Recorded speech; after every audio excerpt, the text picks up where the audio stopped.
of the slope is, right? And that slope is equal to minus kx or py.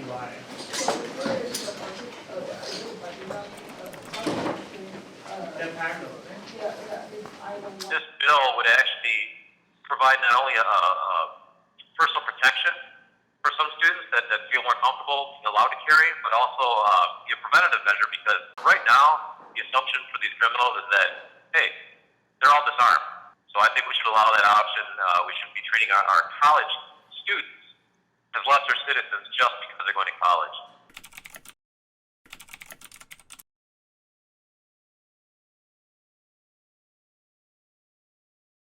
My initial reaction was that it's going to create a much more unsafe campus. I think by allowing guns to be in buildings, the increase in access to weapons is going to increase. Students that may have the weapon that may not be able to use it correctly could have it turned against them. If we did, and hopefully never will, have an active shooter, when police do come, they're not going to know who's the active shooter versus who are the people that just have a concealed carried weapon.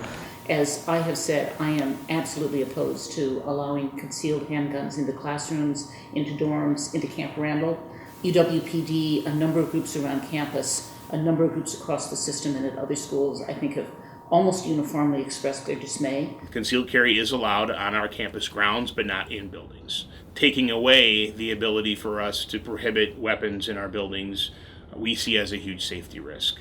If we have students that have concealed carry in these classrooms, and if a shooter were to go on a rampage and he goes into one of the classrooms and no one has a gun, he kills a lot more people than someone who responds on the scene with it. Well, just knowing that someone in class could have a gun in their bag and just has that power over the rest of the classes to kill them would just create a sense of anxiety. I don't know, it's a scary thought, and I think it really disrupts the experience in class and take away from what the students are here for. It's definitely complicated because you are dealing with guns, and you do have to account for human nature. What if a psychopath does get a gun? But you can also look at what if a law-abiding citizen has a gun and is able to stop him and save lives. The qualifications and training that goes into getting a concealed carry permit, in our mind, in our opinion, is minimal. I mean, we have individuals who drink themselves unconscious. We have individuals who are sexually assaulting people. Now we want to arm them. In our opinion, that's just not a good idea. I feel safe on campus because we have a police force that is here to protect students. And I think with an increased number of weapons, I would just feel more unsafe. It's too late by the time the police show up. The police do a great job, and they do a great job curtailing crime on campus. But their job is not necessarily to always stop something from happening. It's basically to take care of it after it happens. And now you have someone there that could actually stop it. Colleges and universities are a really unique space, a space where one can explore academic freedom.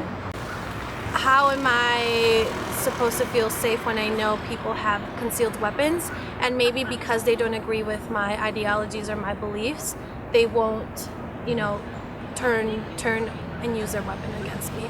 Well, what's to prevent that right now? Absolutely nothing. You don't know who's carrying right now. There could be some drug dealer in your class that you don't know about who's got a firearm in there. However, if you now have a responsible concealed carry holder in that same room, they might be able to actually stop that from happening. Our stance is, and always will be, that more guns does not mean a safer campus or a safer community. I think there needs to be serious conversations with our administration, with students, and with the greater community, and just do people feel more safe? Because obviously we don't feel more safe. So who does feel more safe? This is one that I think we have to talk very directly with with our legislators and mobilize as many voices as we can to talk about the potential risks that we're running.